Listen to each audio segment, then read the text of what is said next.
Je pensais, à maintenant 4 ans de vie, avoir tout vu. Mais la vie a ses mystères aussi, au fond de la mer. Notre maîtresse d'école nous avait organisé une sortie dans un site aquarium gigantesque très connu. Pour la première fois de ma vie, j'étais sous l'eau, sans boire la tasse, sans masque, sans tuba, et même pas mouillé. Lol. Mais j'ai surtout été subjugué par la variété infinie des animaux et mammifères marins.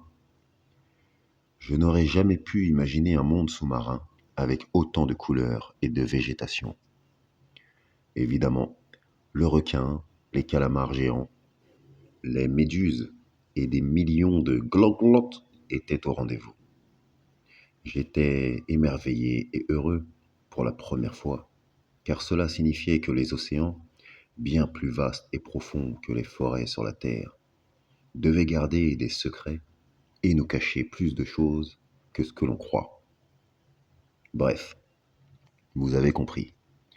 Compagnon réflexion faisait des feux d'artifice dans ma tête, telle une grosse bécane d'un gros cylindré qui gronde à fond les moteurs. Oui, dans ma tête, ça va aussi vite qu'une fusée, plus vite qu'un insecte volant et 100 fois plus rapide qu'une moto.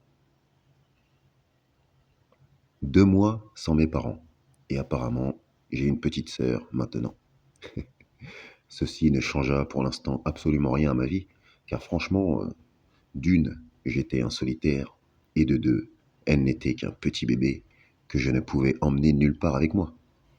Par contre, j'avais hâte qu'elle grandisse pour lui faire découvrir les 2 mondes que j'apprenais à connaître. Et en plus de cela, j'avais enfin un copain, un pote, un camarade, très intrigant car il avait 12 doigts, et avec qui, ce camarade, je jouais tellement que les midis, mes grands-parents envoyaient mes grands cousins me chercher, à cause de mes retards un peu trop fréquents au miam-miam de papy et mamie. Oui, je sais. Quand nous jouons, nous les enfants, nous oublions fort le temps.